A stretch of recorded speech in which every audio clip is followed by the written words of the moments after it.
Om Shri Gurubhyo Namaha Harihi Om Sadashivasamarambham Shankaracharya Madhyamam Asmadacharya Paryantam Vande Guru Paramparam Shruti Smriti Purananam Alayam Karunalayam Namami Bhagavatpadam Shankaram Loka Shankaram Sadatmadhyan Niratam Vishayebhyav Parang Mukham Naumi Shastreshu Nishnatam Chandrasekhara Bharatim Om Page 10, verse 13.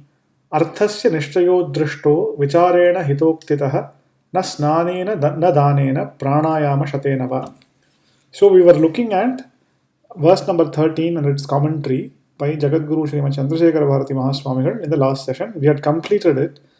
And essentially this verse told us that in most cases, the conviction about the reality of a thing is attained by a proper inquiry into the nature of the thing, which is backed by reasoning, which is backed by the words of wise people, whether it is in our daily lives or whether it is in Vedantic inquiry. Thus, that inquiry, which is on the lines of what has been taught to us by the right people, by the wise people, that is the basis of understanding the reality of things. However, no amount of any other activity, be it religious or worldly, no activity which is not in consonance with or does not help with this inquiry, nothing else is going to solve the problem apart from a proper inquiry. And he gives examples of snana or ritualistic baths, dana or charity or pranayama, not just one or two, pranayama shatena, hundreds of pranayamas. None of that is going to give you the knowledge which is required to understand the nature of things. For knowledge, one needs pramana, and that pramana means the means to knowledge must be coming to us through a guru, a hita. So that was what we had seen in the last session. Now we will go to the next verse on page number 11, verse number 14. अधिकारिणम् आशास्ते फलसिद्धिर्विशेषतः उपायादेशकालाद्याः सन्त्यस्यां सहकारिणः. There is another reading of this verse where instead of saying santasyam sahakarinah, there is santi asmin sahakarinah. That reading is also there, but we use the santasyam sahakarinah because that is what is being commented by Jagadguru Srimad Chandrasekhara Bharati Mahaswami. So we will use that. So the previous section was talking about the importance of jnanam, the importance of self-inquiry for achieving that jnanam or vicharaha. Now we will look at the topic of the preparation or the preparatory steps for that jnana. This subtopic will go from verse number 14 to verse number 40. And there are two aspects that Adi Shankaracharya will talk about. One is the sadhana chatushtaya sampatti. What are the fourfold qualifications required to commence Vedanta sadhana? And we will do that in detail. But also the second aspect, which is guru pasadanam, or formally approaching a guru and requesting him to teach us about Atma Vidya. So both of these are absolutely necessary for Vedanta, because without having the qualifications, even if we were to somehow attend some Vedanta classes and listen to the Upanishads, that will not give us the benefit, because we will not understand what is being said. Even if we understand what is being said, we will not understand the importance of what is being said. Meaning that we will dismiss it, saying, okay, I have some theoretical knowledge, but it has no implication for me. I don't see the utility of it, nor do I see any big change in me after understanding this.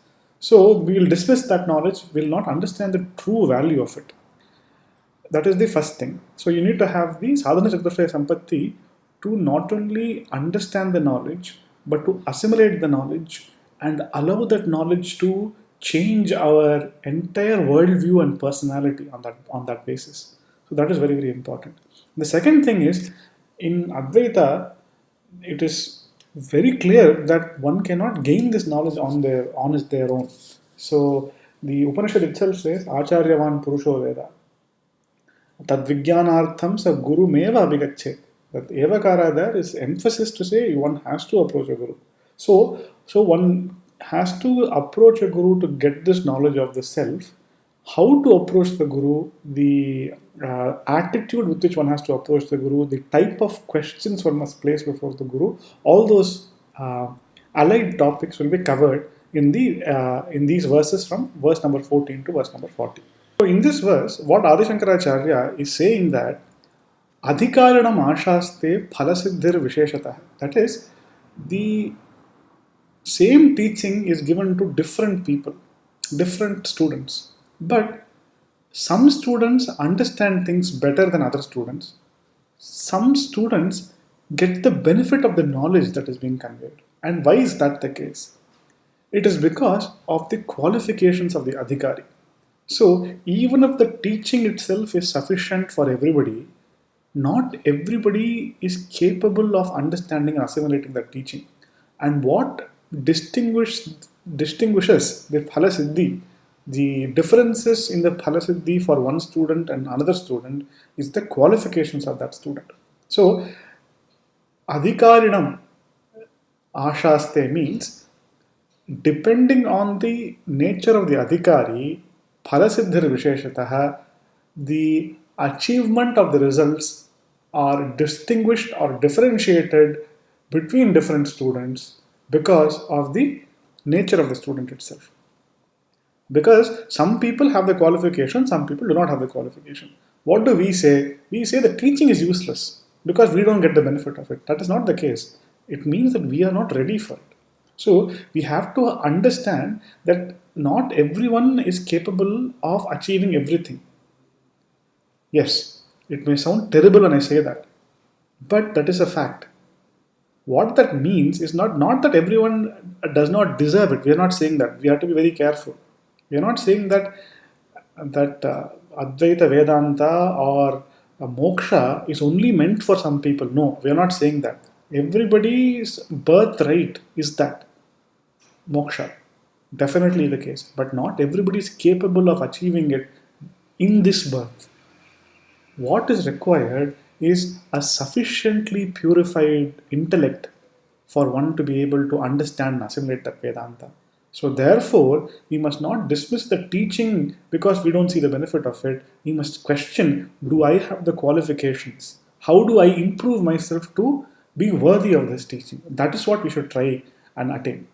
The Shastra may be great, the Guru may be great, he may be a Shrotriya Brahmanishta, he may be a realized soul. But if the student is totally unprepared for the knowledge, then whatever he does, there is no benefit. In the Upanishad itself, there is a story. Essentially, one student approaches a guru and says, please teach me about Brahma Vidya. Give me the knowledge of Brahman. And the guru keeps quiet. So the student again asks, please teach me the knowledge of Brahma Vidya. This teacher again keeps quiet.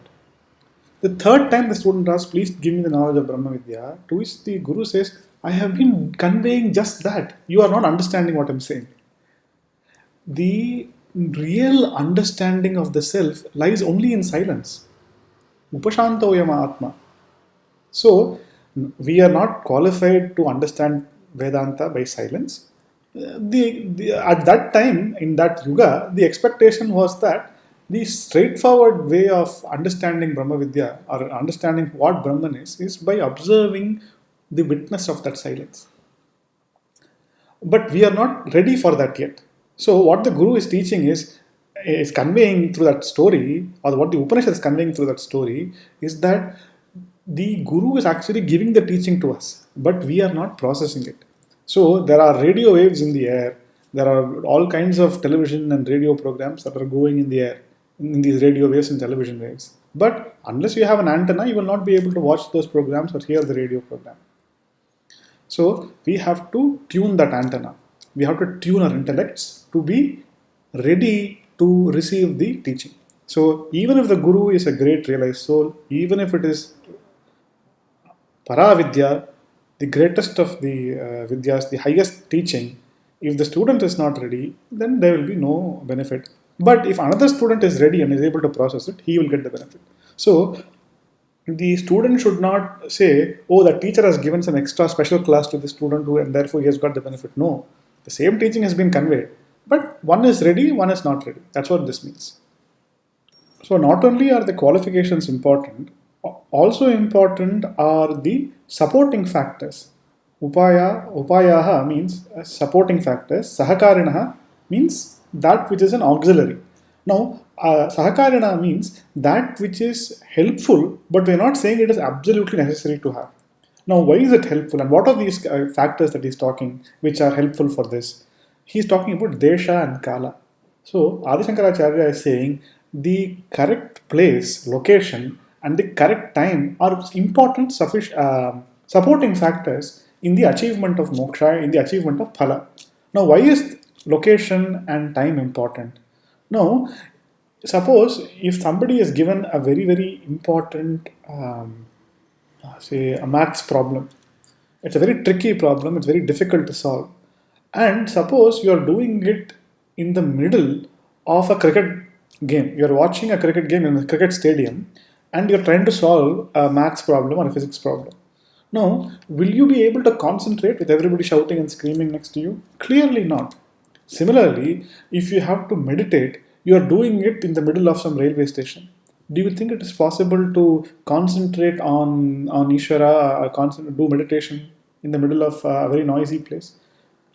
To some people who are extraordinarily gifted, who have a great capacity for concentration, yes, for them it is possible, but they are the exceptions, not the rule. The rule is that everything has its appropriate place, it has its appropriate time also. So Sandhya Vandanam has to be done in just before sunrise, just after sunset, at noon. And when you do it at those times, the exact benefit you will get. Now, if you do that at a different time, it is not to say that the benefit will not come. The benefit will come, but it will be a lesser benefit. So in that case, there is a specific vidhi to do it at that particular time, so you have to do it. But so let us not use that as an example. Let us use some other example. As I said, the meditating in the middle of a railway station. Now you may be able to concentrate there, but it is going to be quite difficult for most people. So therefore, we are not saying that location and space, etc., environment, etc., they can include anything else in the Adipada here. The etc. here can convey anything beyond space and time. So space, we understand that there is a right place for this, and the right place for Atma Vidya is in the Gurukulam. So you are at an ashrama, you are at Gurukulam, the teacher is teaching this to you. The surroundings are very, very focused towards, geared towards Atma Vidya, and therefore one is able to concentrate on what the teacher is teaching. No, if you are listening to it on the train to work or in the office or at home, and everybody else is like, well, it's a very busy chattering place, one will not be able to focus on it. There are so many distractions, so the mind will go away. So the teacher will say Tattvamasi, but you will be thinking of something else and you would have missed the teaching. So that is what happens. So therefore, if one gets this Atma Vidya in a Gurukulam, it is very good, because then that's the fastest way to get Atma Vidya, because one is it is the right place also.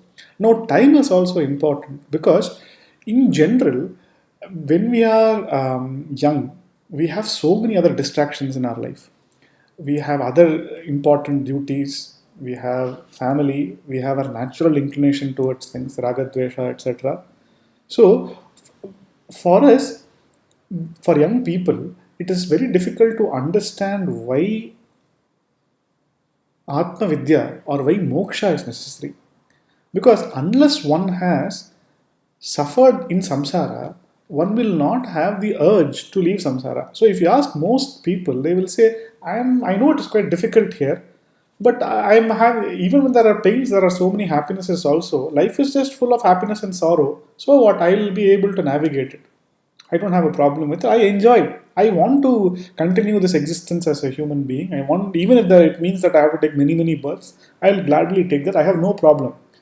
To which we say, very good, tathastu, Ayushman Bhava, may you enjoy in that such a samsara, And until you are ready to say, you know what, this is a problem, I do not want to continue in this, Advaita Vedanta or Upanishads or any guru will not call you and say, no, no, no, come and listen to Advaita Vedanta. No. The student has to realize what is the priority in life. And until he has faced the trials and tribulations that life throws at them, until they have suffered the heat of samsara, the urge for moksha will not come. So the right time is also important. So normally Vedanta, unfortunately, is studied by people who are quite elderly. There's nothing wrong with like studying it when you're elderly. The problem is that there are so many other difficulties at that time. So there is like the ability to concentrate for long periods of time, sitting in one place, listening to the guru. It all becomes difficult with age because there are physical limitations. The body is not under one's control as it was when one is younger. And there are every body will have its own ailments, and those ailments will only become worse with age.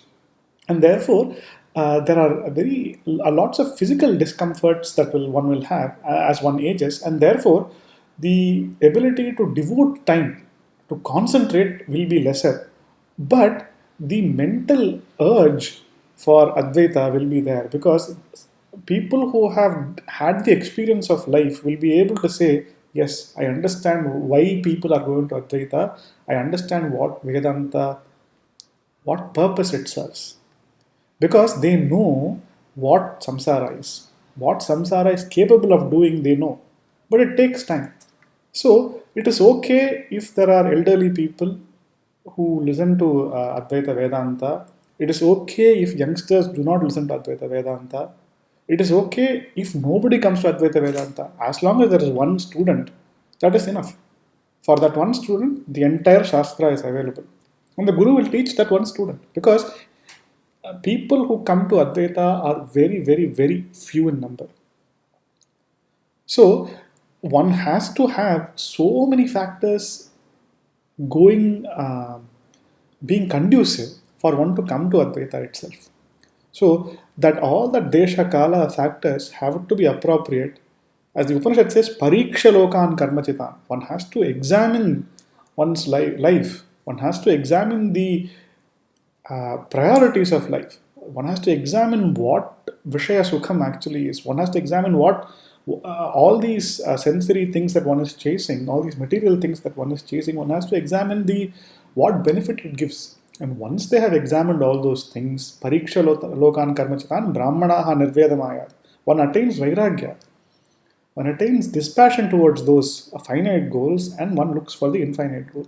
So if that takes time, so be it. It is okay. It is fine. At some point, everybody will have to come to Advaita, because moksha is everyone's birthright. It is everyone's final destination also. Everyone will attain moksha, whether this life or the next. One has to make an attempt for it. And for one to make an attempt for it, one's mind has to have understood the problems of samsara. And if that takes time, if that requires the right location, if that requires the right guru, so be it. And that is what Acharya is saying. All these are supporting factors, they are not mandatory. As I said, one may be able to concentrate in a crowded place. One, even when very young, one may have vairagya. So desha and kala may not be appropriate in that instance. But that is a very, very rare thing. The general rule is that it will require a specific location, it will require a specific time, it will require the right environment also. So, with that, we have done an explanation of what this verse means. We can go into the commentary of this verse. So, we'll read from the top of page 11. Tattat karmani samarthasyeva tattat karma phala bhoktritva sambhavat asamarthasya tadayogat bahya desha kaladehe sahakaritva matram antara samarthasyeva phaladayakatvam ityaha adhikaranam iti. So here Jagadguru Srimad Chandrasekhara Bharati Mahaswamigal is saying every action, the benefit of that action or activity will only accrue to those who perform that action skillfully.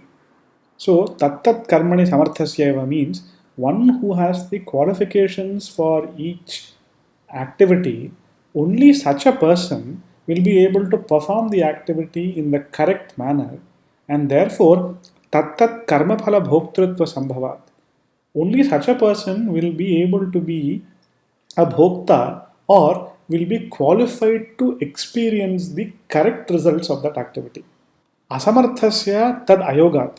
The one who is not so qualified will not get that benefit and does not qualify to get the benefit, is what he's saying. And then he goes on to say, Bahya Desha Kaladehe Sahakaritva Matram. External factors such as location, time, etc.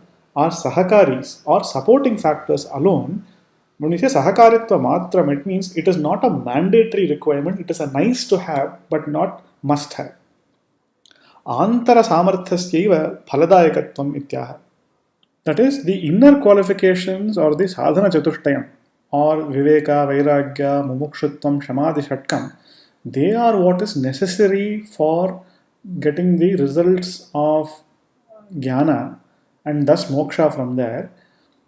Factors such as desha, kala, the location, the time, etc. are merely supporting factors. They are not mandatory. And therefore, to convey that, this verse has come adhikarina. That is, this verse, this is a sangati or the connection or the introduction to this verse that Jagadguru Srimad Chandrasekhara Bharati Mahaswamigal is providing. So with that, we will conclude this session and we will take up the proper commentary of this verse in the next session. Purnamadah Purnamidam Purnat Purnamudachyate Purnasya Purnamadaya Purnameva Vashishyate Om Shanti Shanti Shanti.